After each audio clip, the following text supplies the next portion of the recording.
Bonjour, je m'appelle Pierre-Jordan Lescureux, plus connu sous le nom de PJ. Je suis en ce moment co-directeur du PNEP et VP Entertainment à Polyabs. J'ai été aussi à quelques reprises chef intégrateur pendant les intégrations. Si je suis là aujourd'hui pour vous parler, c'est pour la campagne Évite les Oops. Et je vais vous faire part d'une expérience que j'ai faite sur l'abus d'alcool et sur le fait qu'il faut pas que ça recommence.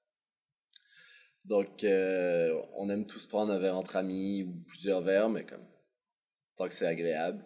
Et il arrive que ces moments-là dégénèrent et se transforment en cauchemar.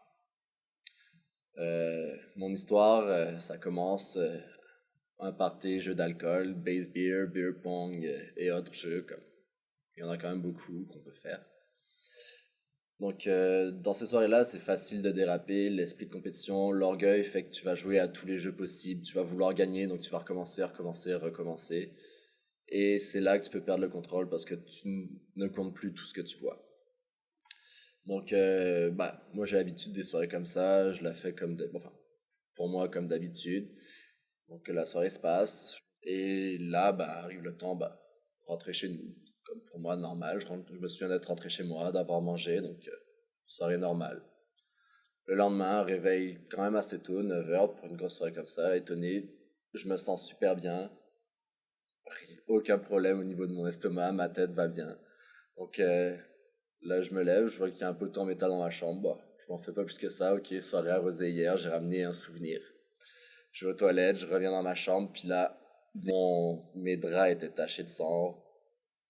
Pourquoi? Ouch. Comment ça se fait? Là, première chose que tu as envie de savoir, c'est qu'est-ce qui s'est vraiment passé. Donc, tu questionnes tes amis qui étaient avec toi la veille. Puis là arrive le moment des révélations, puis ça devient plus le fun du tout. Donc là, tu te rends compte qu'en fait, t'es pas parti de toi-même de ta soirée. Non, t'as sorti de force parce que ça commençait à dégénérer. Le monde commençait à s'inquiéter pour toi. Oui, j'ai mangé, c'est vrai. J'étais assis à table, sauf que c'est pas pour rien que je me souviens plus d'être allé me coucher. C'est que je suis tombé quasi inconscient de mon tabouret en mangeant. J'ai commencé à vomir tout ce que j'avais dans le corps, si c'est pas plus.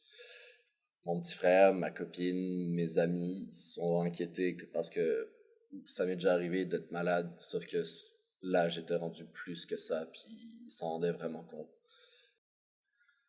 C'est vraiment pas le fun quand le lendemain, tout le monde t'en veut parce que tu leur as fait passer une mauvaise soirée, ils sont inquiétés pour toi, ils savaient pas Donc, si j'ai une chose à vous dire, c'est essayez pas de vous rendre là, genre recommencez pas ce que j'ai fait, puis moi c'est pareil, depuis j'ai plus jamais fait une soirée où j'ai perdu le contrôle à ce point-là, puis ça, je me le souhaite même plus du tout.